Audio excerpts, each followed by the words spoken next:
Okay, thank you very much. Good morning, members, and welcome to this final meeting of the Economy and Resources Committee in this council. This meeting is being live streamed and recorded and will be made available for viewing through our council's website. Can I remind members to follow the good practice guidance, which includes muting microphones and switching off their video when you are not addressing the meeting. Those of you attending virtually who wish to contribute to any item, you should write speak in the Teams chat function, and you will be invited to speak in order about new issues. Should your question or issue be raised by a previous speaker, please withdraw your request so that we deal with the business as efficiently as possible. The usual standing orders apply, including that any votes will be undertaken by roll call. If any member has to leave the meeting for any reason, can I remind you to either leave the Teams meeting for that period of time, or you could write leave in the Teams chat function and then join. This is required to allow us to record member presence. Please do not use the chat function for any contributions that are material to debates. We have several important reports to consider today, and I anticipate we will deal with the business in our usual efficient manner. But before we start, I'd just like to say that members will be aware that Rob Davison resigned from his position as Chair of Economy and Resources Committee. Rob has led us through some very challenging and some very exciting reports in Economy and Resources, and I would like to place on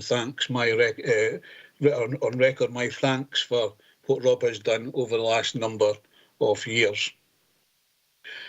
Claire, can we get the said apologies, and I approve the members' remote participation. Thank you. Okay, thank you, Chair. I can advise that I have 3 apologies this morning from Councillors Hagman, Hislop and McClelland. For the benefit of members on Teams, we've got 4 members present in the Council Hall this morning, being Councillors Carruthers, Nicholson, Sloan and Thompson. Currently 3 members currently not present, being Councillors Giusty, Johnston and Wood. All other members present on Teams. Thank you for that, Claire.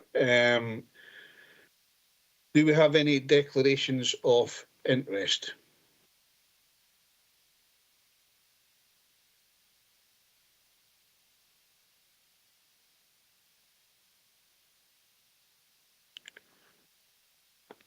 Okay, I'll take that as a no. Right, next item on the agenda is the minutes of previous meeting of 15th of February. Can we approve the minutes of the meeting held on the 15th of February 2022?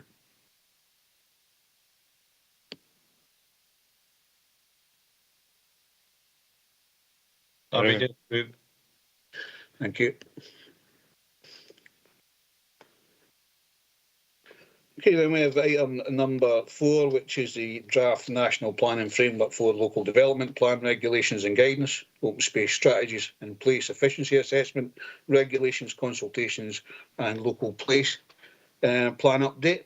This report sets out a proposed council response to the draft National Planning Framework for Local Development Plan Regulations and Guidance, and Open Space Strategy and Place Efficiency Assessment Regulation Consultations.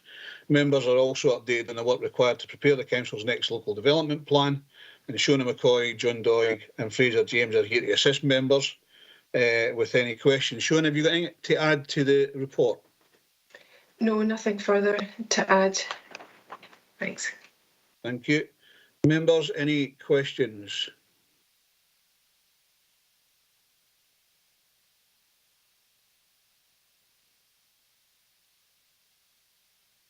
If you can keep me updated if anybody in the chamber wishes to ask.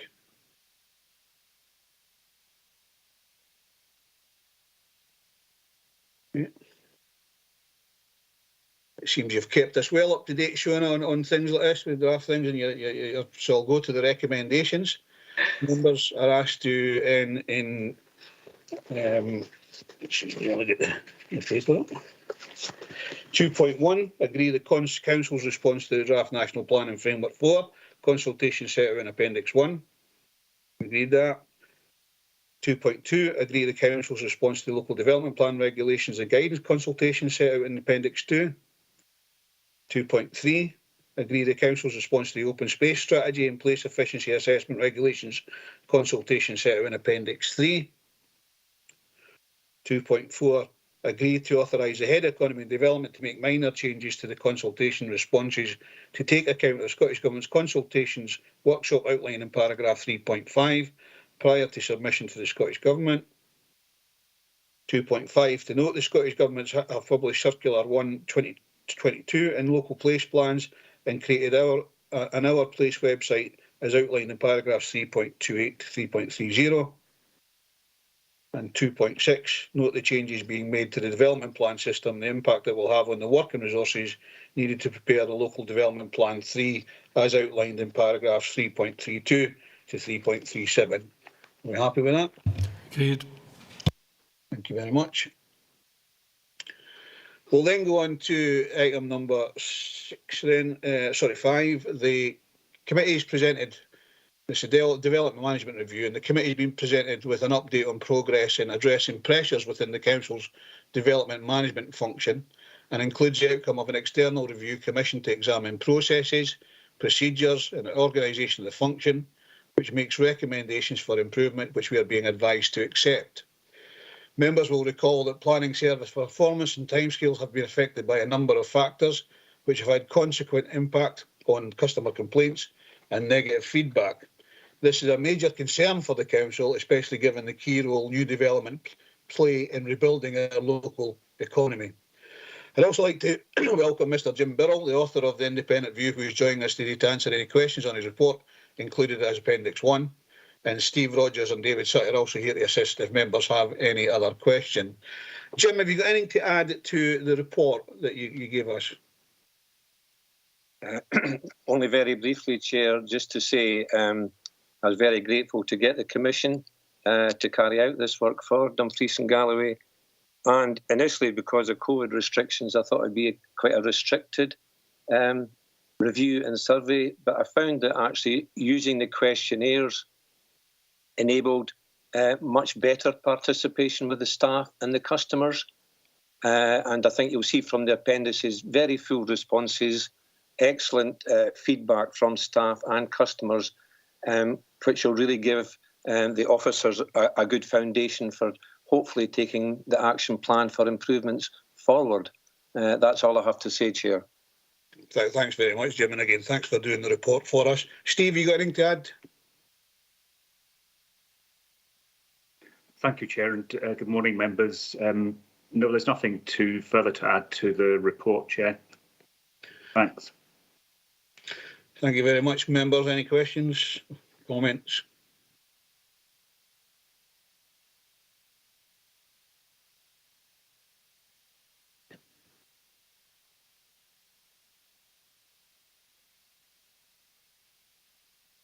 Yeah. Chair, Councillor Crothers would like to speak. Okay, Ian.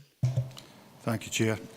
I know I found this very interesting, very interesting, and it seemed like very fair, open, and honest as well. Reflection of what's going on. So thank you for that, Jim.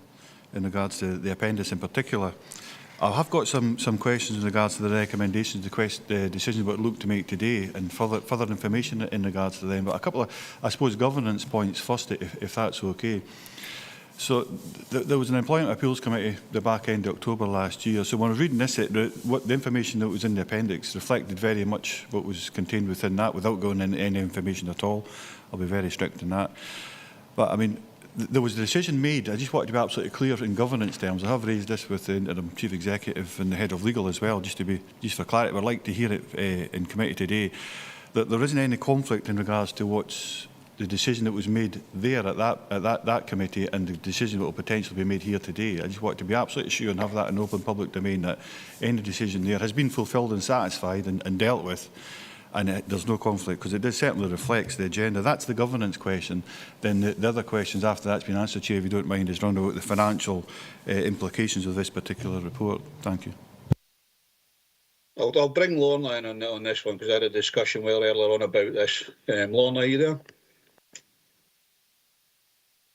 Thank you, Chair. Thanks, Councillor Crothers. Being appropriate to discuss any employment matters that are referred to, but I can be assured that this work was commissioned following the September committee meeting, where additional resources were applied from the reserve the members were clear, and we were clear in our financial report, that we also needed to do more work to look at the processes, the development of the service to deal with what is an unprecedented increase in applications and advice required from the service. So this work was commissioned as part of that piece, and this has been followed through, and as you've mentioned, Councillor Carruthers, transparently and fully within members' views. So hopefully that reassures you, and I'm aware that you've had contact with the Council's Chief Solicitor and had advice on other matters but concerns around this. Ian.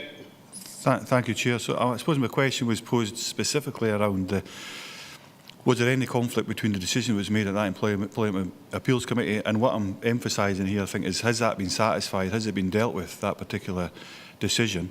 And is there any conflict with this? That's what I'm looking for. So I'm not wanting to talk about that decision back then. I don't want to discuss that at all. It would be inappropriate to say the least. I think you've touched on that as well. I would certainly reinforce that, Chair. So it's to make sure that the two separate decisions, but there's no conflict between the two, and they do run hand in hand with each other. Chair, if I can go back in, I'm not aware of any conflict. And I have no comment to make on the other matters described, but I'm assured that there's no conflict in these matters. Okay, so if you'd like to move on now, Ian, that's all dealt with here. No problem, Chair. That has been dealt with. I just wanted to have that in public record.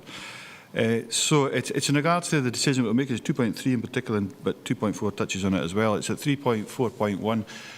It talks about the decision, the way forward. The decision that's made is to work within the financial constraints out there, but there's no mention of the actual figures. It feels a little like an open checkbook approach, but I would like to see the financial figures, Chair, or have an understanding of what the amount of money we're talking about here, if that's possible, unless I've missed that. Steve, do you want to come in on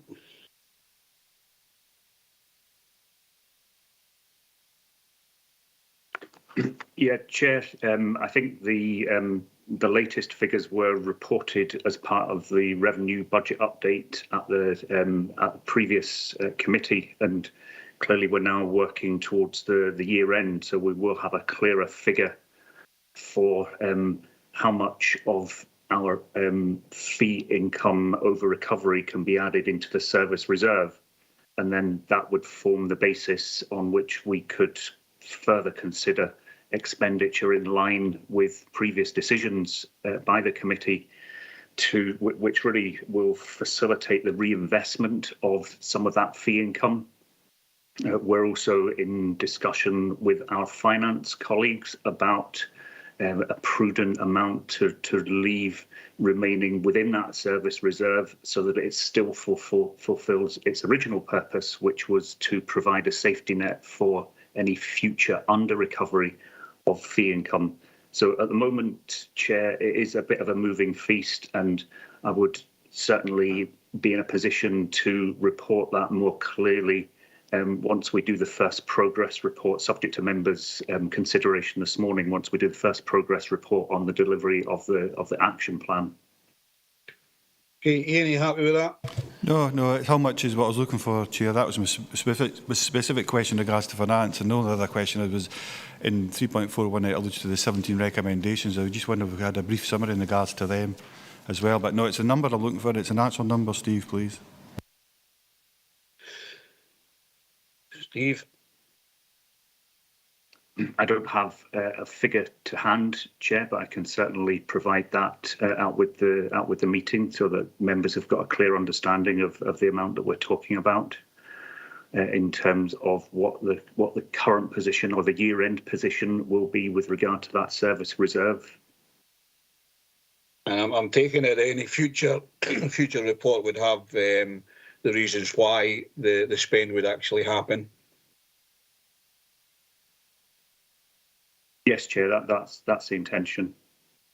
Okay, thank you. In relation to the recommendations, I believe they are all listed within the appendix,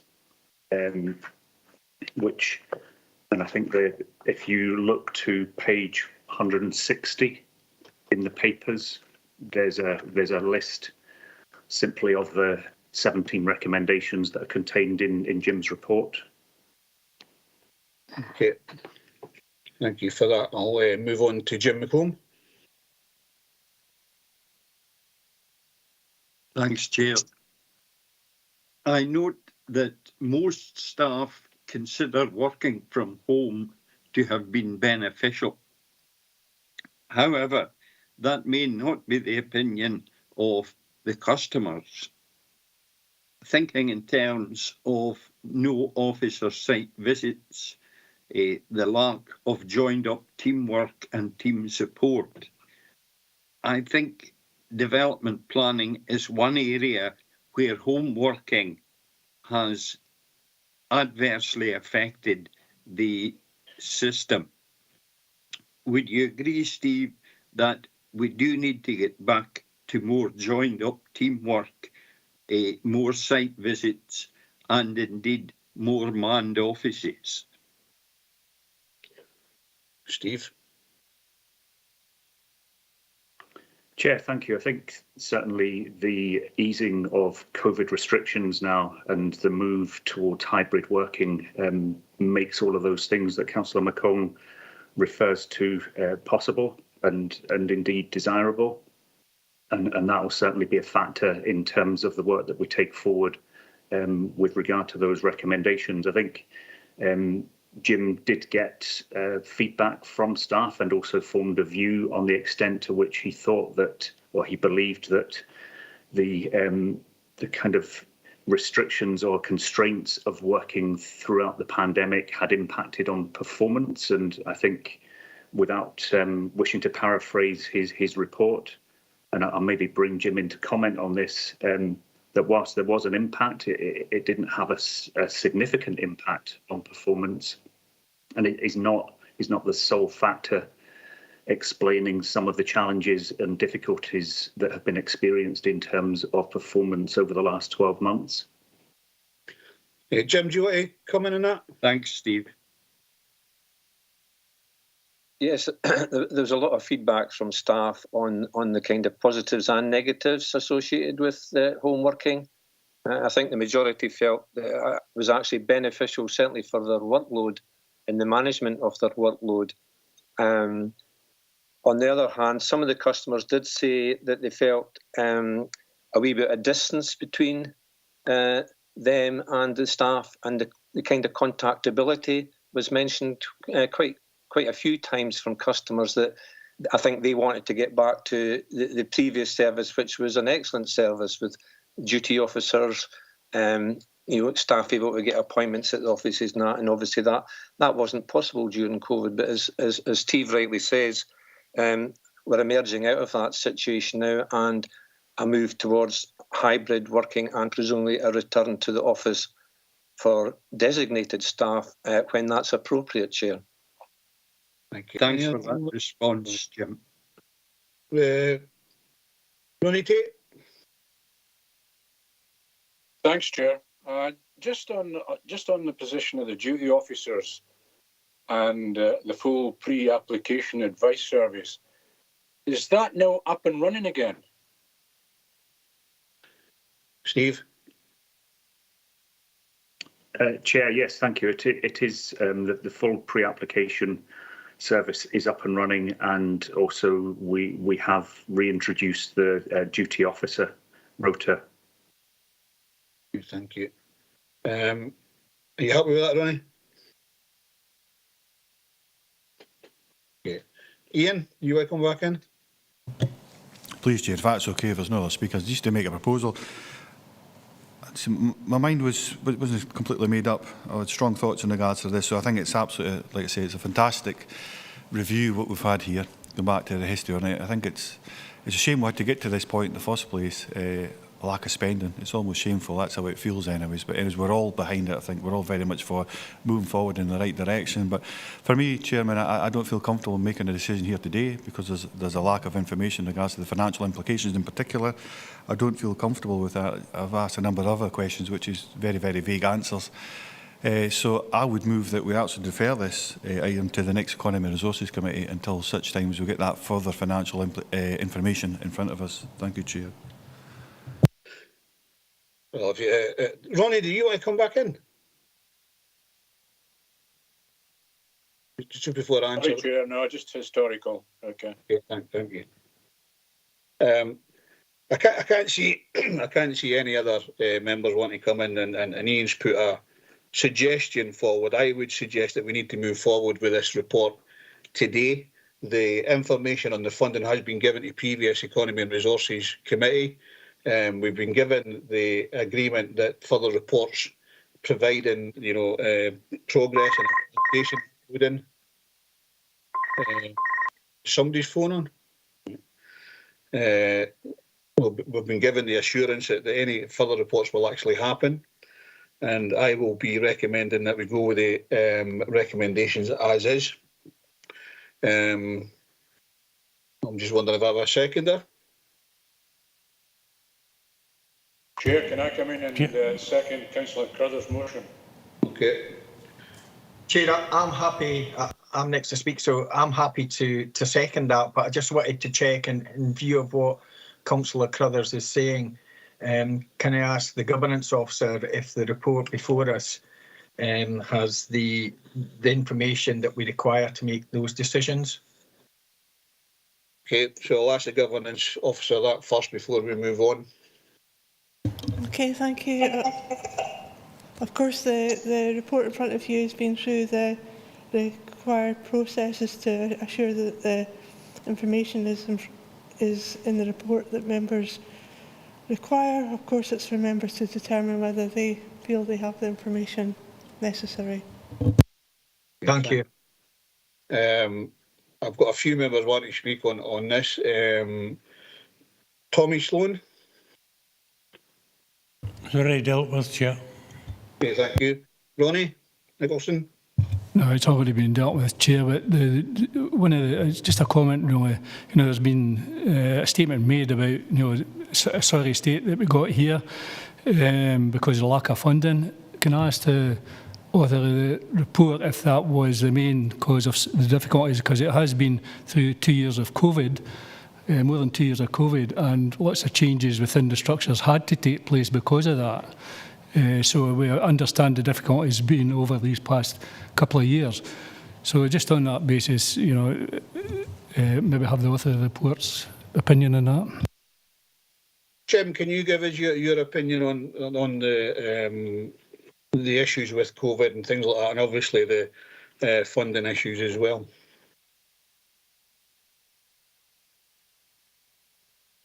I think, Chair, what I found looking at all the evidence from all the sources was, I think I referred to it in the report, it was a kind of perfect storm developed. There was a kind of legacy from some long-term sickness absences.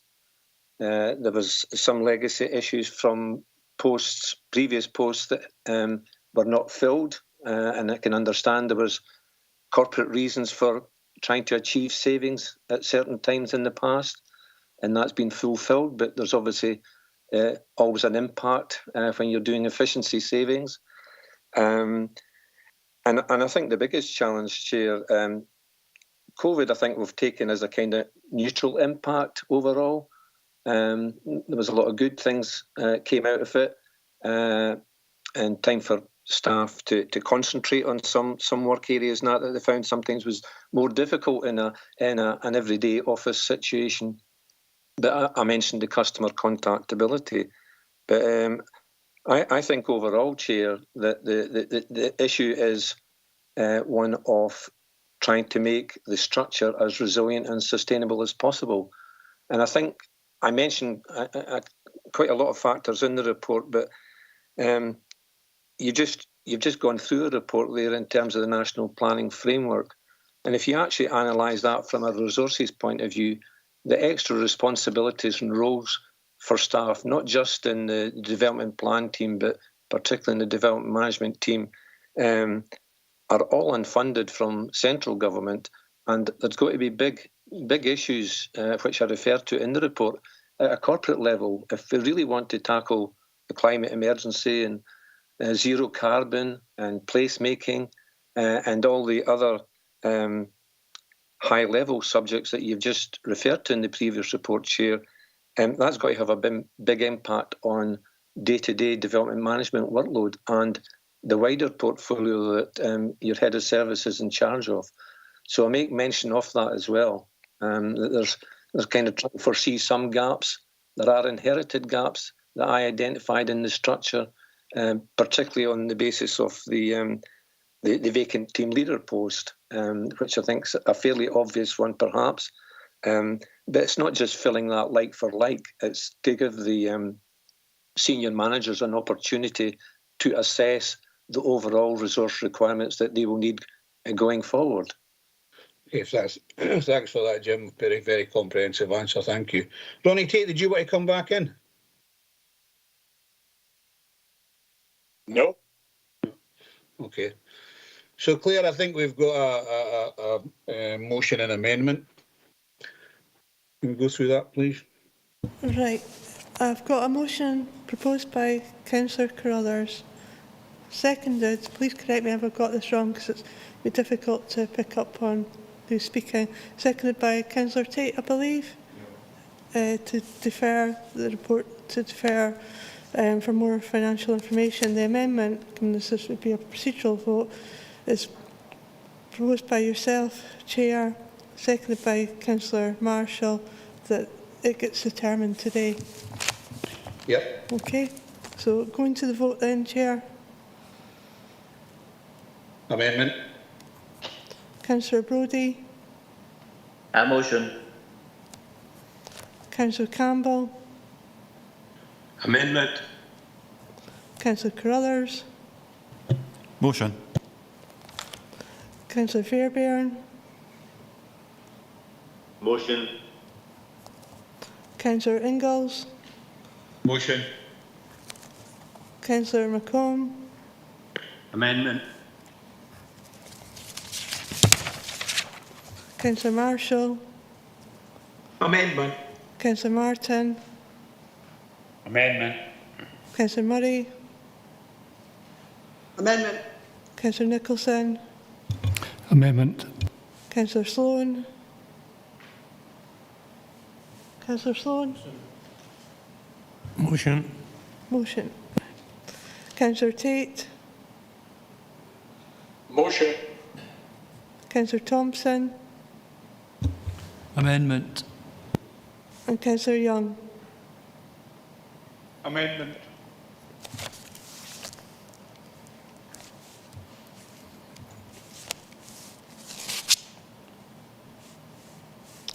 Right, the amendments carried 9 votes to 6. That's to determine today. Thank you very much, Claire, for that. Okay, then, members, so there's been a bit of discussion on this. I'm just going to go to the recommendations after that vote. So members are asked to 2.1 note the immediate actions being taken to address pressures within development management. Function is set in paragraph 3.1.3 in the report. 2.2, consider the final consultant's report, development management review for Dumfries and Galloway Council at Appendix 1 and agree to accept the recommendations for the improvement contained therein. I think we've considered that. 2.3, agree that the resource requirements arising from the action plan referenced in paragraph 3.4.1 of this report be met from the existing and anticipated fee income and the associated reserve, including the creation of new posts to strengthen structure and capacity, and to receive further reports detailing any additional resource requirements if these cannot be met from existing budgets. And 2.4, agree that further reports providing progress updates on the implementation of the action plan described in paragraph 3.4.1 of this report be brought to future meetings for members' consideration. Agreed. Thank you.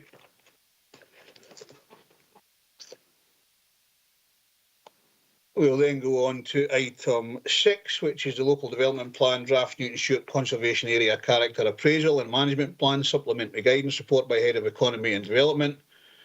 This report seeks approval for the Draft Newton Stewart Conservation Area Characteristic Appraisal and Management Plan. Supplementary guidance to be published for 6 weeks consultation. Shona McCoy and Mizzy Marshall are here to assist if members have any questions. Shona, have you got anything to add to it?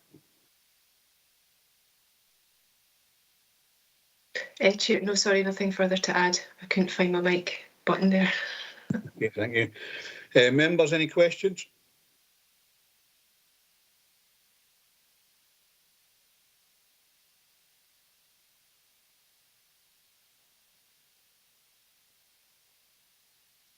Can't see any online. Is there anything in the members that are in the hall? No, no, Chair. Okay, thank you. Again, Fiona, well done for putting this forward. So I'll go to the recommendations in. Sorry, before I do, I should have said thanks very much to Jim Burrell for coming along to that previous thingy and giving members the opportunity to actually do that. I don't know if he's still on. Is he away? Chair, I'll pass those thanks on to Jim. Yeah, thanks, Steve. So coming back to this report then, agree to the drafts. 2.1 is agree to draft supplementary guidance, Newton Stewart Conservation Area Character Appraisal and Management Plan in the appendix being issued for 6 weeks public consultation. Happy with that? And 2.2, receive a report back to this committee or its successor with the outcome of the public consultation, along with any proposed changes before considering adopting the supplementary guidance. Great. Thank you very much. Okay, item number 7 then is the Facility Service Update on Distribution Team Report by Head of Economy and Development. An update is provided on the activities undertaken by the Solutions Centre Distribution Team during COVID-19 response and asks us to support a short extension to continue this service through to the end of June 2022. This would enable the services using this team to develop alternative models of distribution and build in business as usual processes. Alan Mawson is here to assist if members have any questions. But first of all, Alan, can I say thank you to that team? They've certainly supported our partners and our most vulnerable people during the last couple of years. And I think it's important that you should be, certainly as the chair of this committee, I'll be thanking them for doing what they want. Have you got anything to add to the report? Nothing to add, Chair. Thanks for them comments. Happy to take questions. Okay, members, any questions?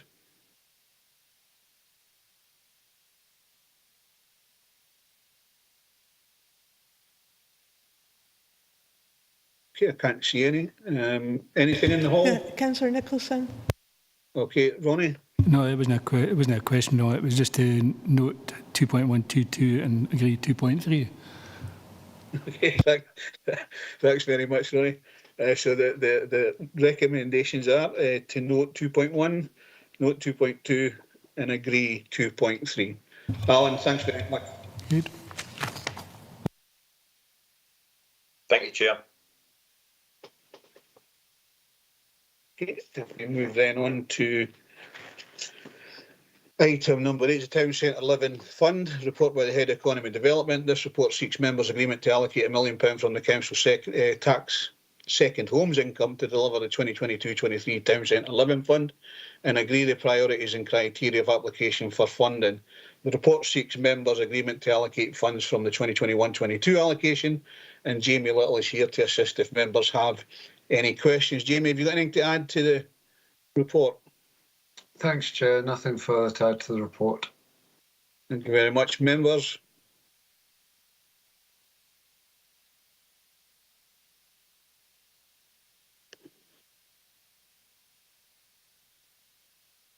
Jim McComb?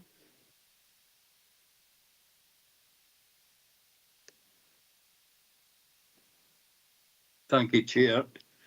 Just a couple of wee points, Chair. 3.9.3 talks about the objective would be to support the addition of hardwired alarms. Now, we had a report just the other week from the Fire and Rescue Service which clearly stated hardwiring was not necessary. Do we need to proceed with the hardwiring as stated in 3.9.3? I think Jamie will come back in and say you don't need to have hardwiring because as long as you've got long life batteries that are not, that you can't get into or you can't tamper with. But Jamie, can you come back on that? Yeah, thanks, Chair. We have looked at where it's technically feasible to include hardwired alarms, but obviously where it's not, we would be more than happy to try and support. I mean, the main objective is to ensure that the appropriate alarms are in place. So it wouldn't be a case that we would disqualify anybody if they weren't able to achieve hardwired alarms. The intention is obviously to provide significant support, so we'll be keen to try and maximise the length of time that these are available, and also the safety that they then also provide. Thank you. Are you happy with that, Jim? Yeah, I'm happy with that. Just another wee point, Chair, if I may. Yep. Below tolerable standard grants, do these grants apply throughout the region, or are they restricted to the 47 settlements? Jamie. Thanks, Chair. Thanks, Councillor McCrum. No, the below tolerable standards was agreed a number of years ago that be expanded up to include the whole region. So all properties within the private sector are potentially eligible for funding assistance. So it clearly covers rural areas as well. That's correct. Thanks, Jimmy. Okay, thanks, Jim. Ian Carruthers.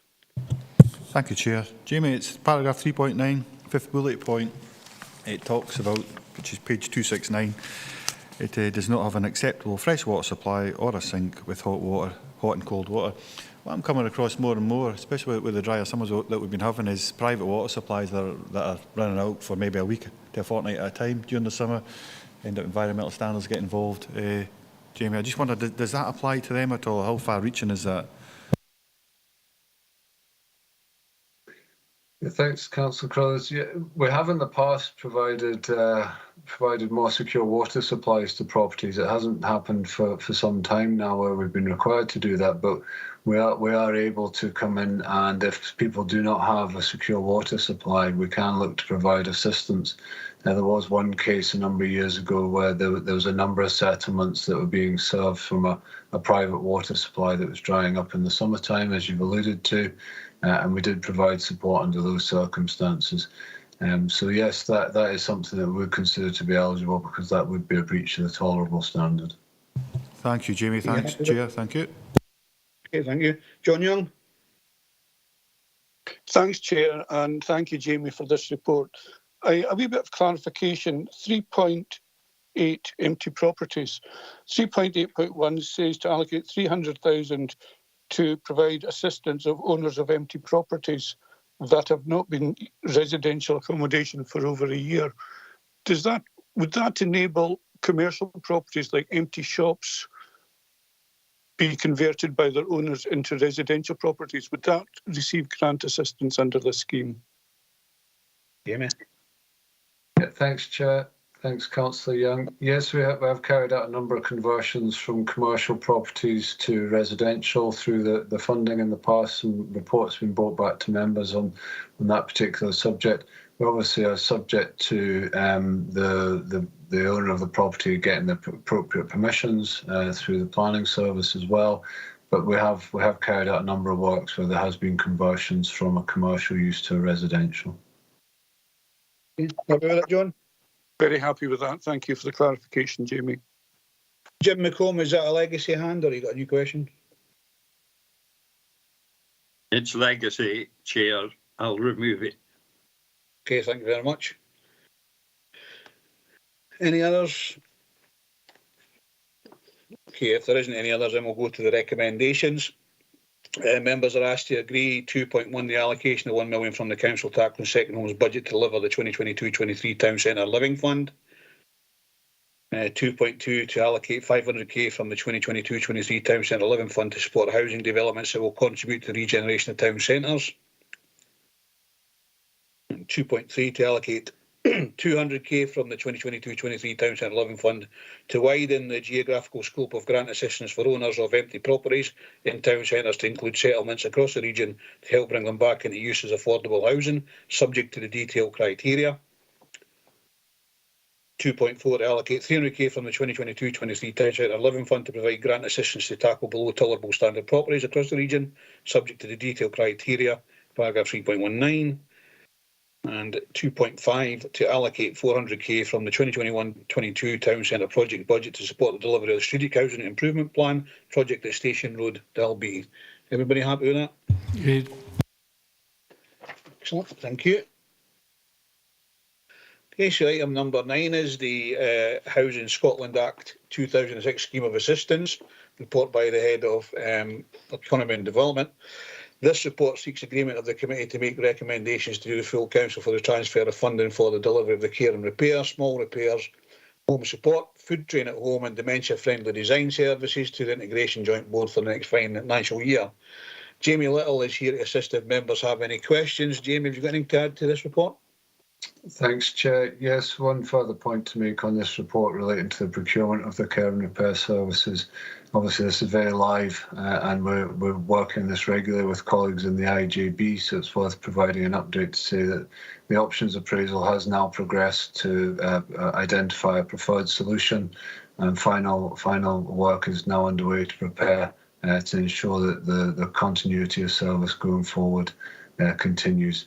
But it's to provide members with that update and reassurance that there is a route to deliver the care and repair service that's been identified.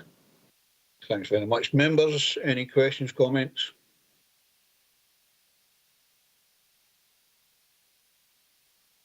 Jim McComb. Thank you, Chair. Just on the point Jamie has mentioned, do we have an assurance that the procurement regime is the same as that applied by the council? Jamie? The council's procurement service has been providing significant support to the IJB in terms of the procurement for this. So there is a requirement, while the responsibility sits with the IJB, there has been a significant role from the council's own procurement service to support them in this work. So they are working very much to the same standards that we would expect to the council and the public contracts requirements. Right. Does that mean, Jamie, that any item of procurement above 50,000 would require to be sanctioned by committee? Apologies, Councillor McCall. I'm not entirely familiar with the requirements around procurement for over 50,000, but they are very much working within the same policy framework that the council would. Thanks, Jamie. Thank you. Thanks, Jim. Leader. Thanks, Chair. Just a question regarding some of these transfers. Obviously, some of the money which we transfer to the IJB has been allocated to us by the Scottish Government through our budget settlement, but others are actually raised locally through the second homes increased council tax. I'm just wondering if those ones, given that we are making a contribution to keeping people healthier at home, whether the NHS also makes a contribution to things like the dementia-friendly design project. Thanks. Jamie, can you come on that? Yeah, thanks, Councillor Murray. In terms of the funding that's provided by the NHS, there is an additional £250,000 put into the care and repair service to create a total budget of 1.198 million.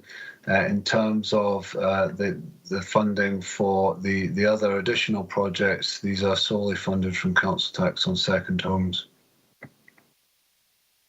Yeah, William.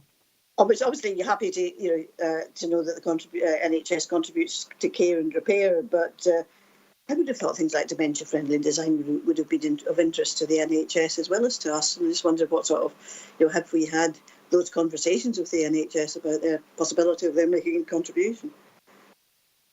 Jamie? Yeah, it's certainly something I'm happy to pick up through the steering group that I sit on in terms of delivery of these projects to see if there's an option to look at additional funding. We do regularly have those discussions about putting in some additional money because these budgets have remained fairly static over the years. That's something I'm more than happy to pick up with them through the steering group and report back to members. You happy with that, Leader? That's great, thank you. Thank you very much. I see Ronnie wanted to talk, but he no longer needs to speak. Thanks for withdrawing, Ronnie. If there's no others, we'll go to the recommendations. At 2.1, agree to recommend to Dumfries and Galloway Council an allocation of to Dumfries and Galloway Health and Social Care Integration Joint Board to support the ongoing delivery of the care and repair service for 22-23. 2.2, agree to recommend to Dumfries and Galloway Council an allocation of 149,000 to the Dumfries and Galloway Health and Social Care Integration Joint Board to fund the small repairs and home support services. 2.3, agree to recommend Dumfries Council an allocation of 15k to the Dumfries and Galloway Health and Social Care Integration Joint Board to fund the Dementia Friendly Design Project. This is in paragraph 3.7, sorry. At 2.4, agree to recommend to Dumfries and Galloway Council an allocation of 37,400 to the Dumfries and Galloway Health and Social Care Integration Joint Board to fund food train at home. That's in paragraph 3.8. At 2.5, agree an allocation of 35k to support the sustained development of the Trusted Trader Scheme. That's in paragraph 3.9. And at 2.7,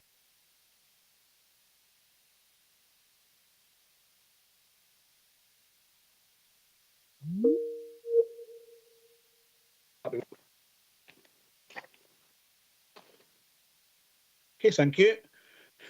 Then go to item 10, which is Economic Recovery Plan 2019-23, Greenport, Freeport update report by Head of Economy and Development. Chair, I didn't pick up the last recommendation of the last report there, the 2.6.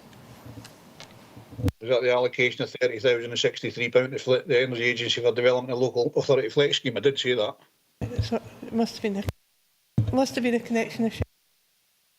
All right, okay.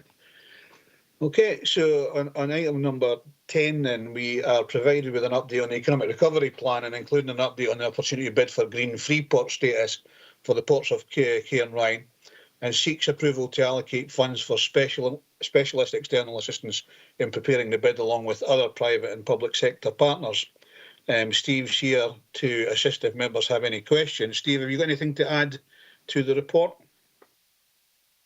Nothing further to add, Chair. Thank you.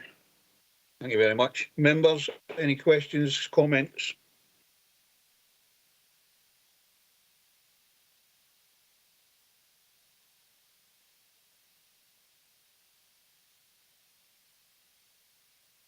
Anybody in the hall, Claire? No one, Chair. Thank you. Very much. In which case we'll go to the recommendations in. Members are asked to 2.1 note the update on Economy Recovery Plan funding as detailed at paragraphs 3.1 and 3.2 in the report, and agree to receive a further report on allocation of available funding for 2022-23 to work streams at the next meeting of this committee. 2.2, note the update on green Freeport development, both nationally and locally, as set in paragraphs 3.3 to 3.15 of the report. 2.3, to endorse the current progress on developing a bid through the South West Euro Gateway bid partnership. And 2.4, agree to allocate an additional amount of up to 60k from the Economy Recovery Funding for specialist external assistance to support the partners to submit the bid document to UK and Scottish governments as detailed in paragraph 3.12 of the report. Great.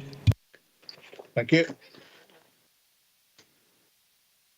We'll then go on to item number 11, which is Dynamically Different Dumfries, report by Head of Economy and Development. This report presents the final draft of the Dynamically Different Dumfries, the vision and action plan for the Dumfries Town Centre, the members' consideration and agreement. Leslie Annan is here to assist if members have any questions. Leslie.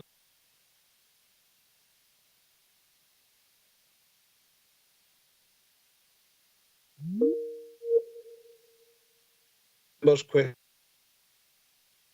Leader. Thanks. Just a small question, really, is that the successor organisation to the Dumfries Partnership Action Group has got the same name. I just wondered why it has the same name, basically, because that might cause a little bit of confusion between the current community organisation and the scheme. I just wondered why we've gone for the same name for both. My understanding is that it was just the name that they could all agree on to kind of move forward to the current group, and they wanted to go through with the registration of the SKU, so it was that's why they've used the same name. Obviously, the initial group was an advisory and reference group, and this is now a formal organisation.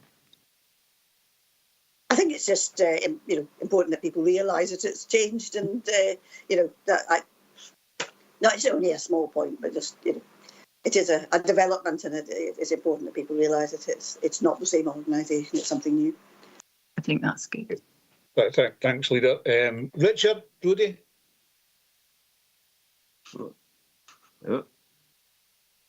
Hello. Yes, Chairman, the problem with the mic button here. Yeah, so it's a really good report into Dumfries. But obviously, as a Annandale South Councillor, I'm interested in Annan, and Leslie's got the right surname there. So yeah, so we have got a community-led blueprint for Annan, which I would like to. Would it be okay if the committee accept that? Look at that report after the council elections. But a really good blueprint, which sets the future for Annan. I think it's a public document now, Richard, so you can use it whatever way you wish, and if you use it for benchmarking, that's great. I've just been made aware that the network connection has failed a couple of times in the chamber, and I've dropped out. So can you hear me okay at the moment? Yes, fine. Yes. Thank you. Yep. Okay, Douglas Fairburn. Thanks for that, Chair. Douglas, that's a new one on me. But anyway, Duke. I think, it's nice to be speaking to you, Chair, because I think Claire's not picked up in the last couple of conversations. I've tried that hub, but anyway, that aside. I kind of tend to agree with Richard, really. It should be a dynamically different Dumfries and Galloway. We're all different councillors from different wards and different areas. So I do think it's a good report, Leslie, but I think we've been here before. I read through the report quite thoroughly because I've got a kind of vested interest in it. I remember very fondly what Dumfries used to be like many, many years ago.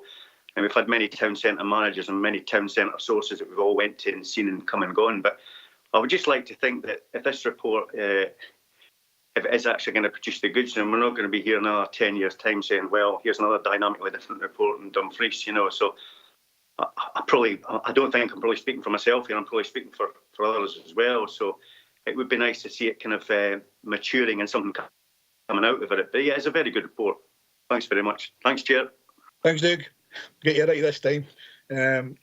Leslie, obviously this is a public report now, and people can use it as they please, but it's not our report, is it? It's the dynamically different Dumfries and the DPAG group's report. So I would suggest that, if people want to use it as a benchmark, they can do that. You can nod your head there, that's fine. Richard, did you want to come back in, or is that a legacy hand?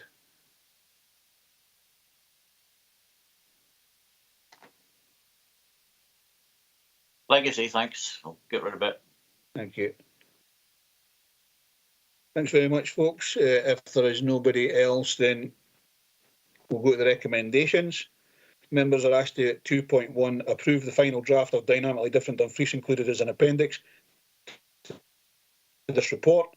And at 2.2, agree that the document can be launched alongside the new Scottish Charitable Incorporation Organisation, SKIO Dumfries Partnership Action Group, understanding that there might be some concern about mixing people up and things like that. Great. Okay. Thank you, members. Thanks, Leslie. Then go on to item number 12, which is the Climate Emergency Declaration, Dumfries and Galloway Regional Baseline Figures and Citizens Panel Report by Director of Economy and Resources. And we are provided with an overview of the updated baseline emissions inventory work commissioned to support our carbon baseline and measurement of the region's emissions.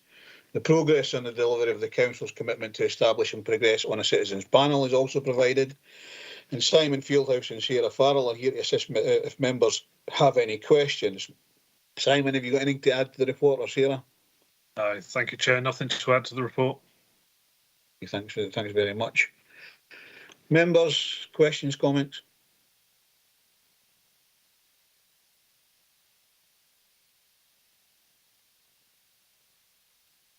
Councillor Nicholson, Chair.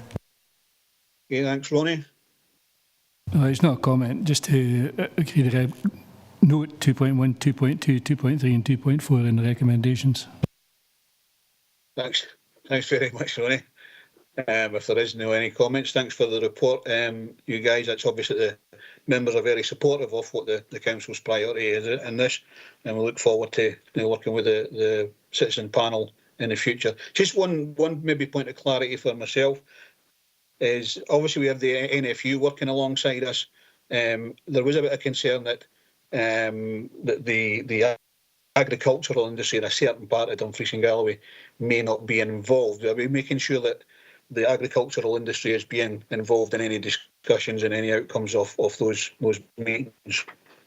Aye, thank you, Chair. Just to provide members with reassurance that yes, we have taken it upon ourselves to obviously engage very carefully with National Farmers Union Scotland, Scottish Land and Estates, and through the citizens panels as they're being set up. Obviously, there's the 6 pilots that we've got at this moment in time, but as further future panels roll out, then obviously we'll make sure that part of the model is to look at local engagement with all sectors of the community.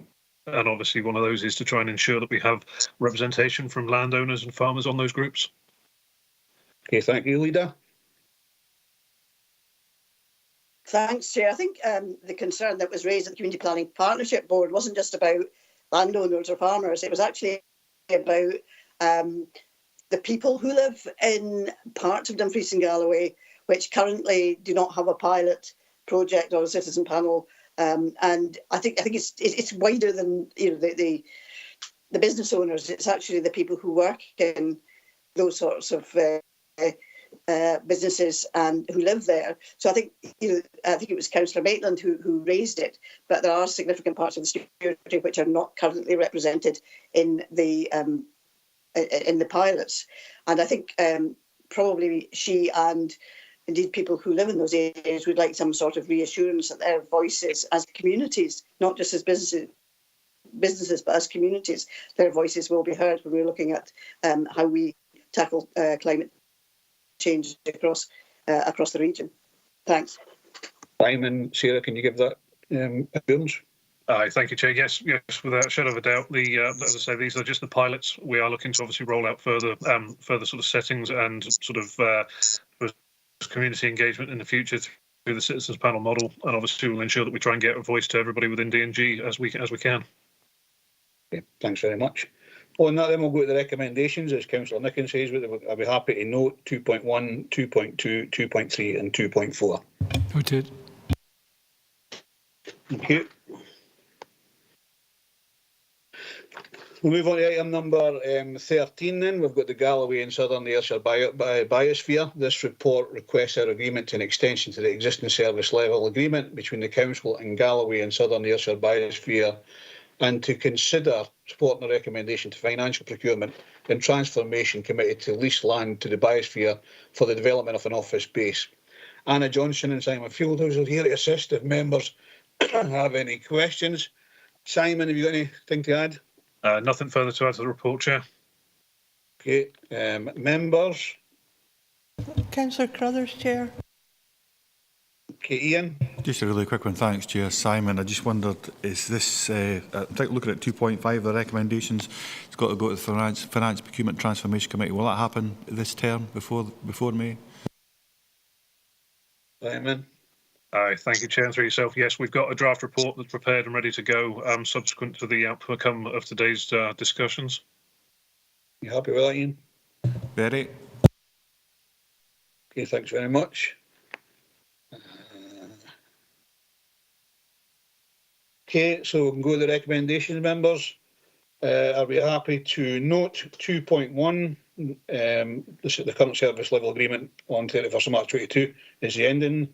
2.2, agree to receive a further update report detailing delivery services from Galloway and Southern Ayrshire Biosphere during the current 5-year service level agreement, and the targets and outcomes agreed across all 3 local authorities for a future agreement as set out in 3.5 to 3.9. And 2.3, agree to a 12-month extension of the current service level agreement, Appendix 1, at a cost of £20,000 £100,000 as set out in 3.10 and 3.11. 2.4, note the progress in establishing an office base for the new Galloway and Southern Ayrshire Biosphere team and the decision by the Biosphere Partnership Board to develop a new building in Dalry, paragraphs 3.12 and 3.15. And 2.5, recommend the Finance, Procurement Transformation Committee to lease the land at Underhill, St Johnstown of Dalry, at less than best consideration as detailed in paragraph 3.16. Agreed. Thank you very much. We'll then go on to item 14. Thanks, Simon and Anna. Economic Development Capital Programme 2021-22 to 23-24 project funding. This report seeks our agreement to a funding allocation request for project development activities in connection with the former George Hotel and an uplift to the grant funding allocation for the Oven project. This contributes to an enhanced funding package from a range of public and third sector funders to support the tender cost of the Oven project as reflected in paragraphs 4.9. We are also updated on progress on the grants programme for community-led economic development and place-based regeneration agreed by this committee in 2021 and asked to delegate progress on this to enable progress during the upcoming period. Simon Fieldhouse, Stephen Baker and Sarah Jane Alsop are here to assist members with any questions. Simon, have you got anything to add to this? Nothing further to add to the report, Chair. Okay, members, any comments and questions?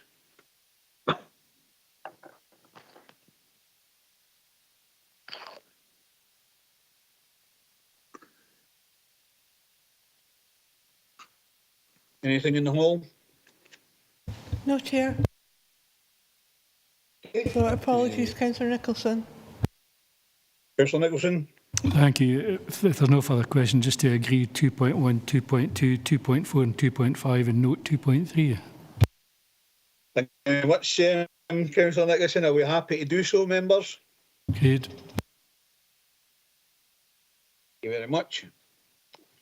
We'll move on to the next item of business, which is item 15, the ICT Business System Asset Class Capital Programme for 2022-23, 24-25, and report by Head of People and Transformation. This report provides members with proposed funding allocation for the ICT Business System Asset Class Capital Programme for the 3 years to 24-25. I notice that Mike Shepley's here. Is Graham available as well or not? Good morning, Chair. Graham is otherwise engaged in an earlier meeting, so I'll stand in for Graham as well. Okay, so you're here to assist if members have any questions, but have you got anything to add to the report? No, I haven't, Chair. Thank you. Okay, members, comments and questions?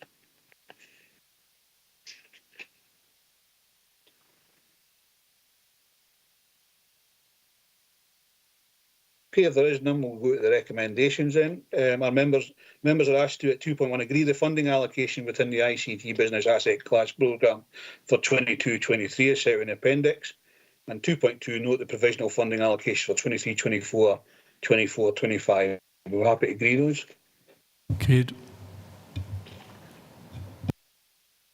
Okay, thanks very much, members, for today's relatively quick meeting. Thanks, Steve. Mike, for coming along there. This being the last Economy and Resources Committee of this council term, I'd like to thank all members and officers for their contributions, not just today, but throughout the last 5 years. For those of you that are leaving us, I wish you well in the future in whatever you are attempting to do. For those of you that are standing again, I wish you all the best of luck. Thanks to all the officers throughout those 5 years who have had a difficult job in keeping us all right and with the recommendations. Lorna, thanks to you and your team for doing that.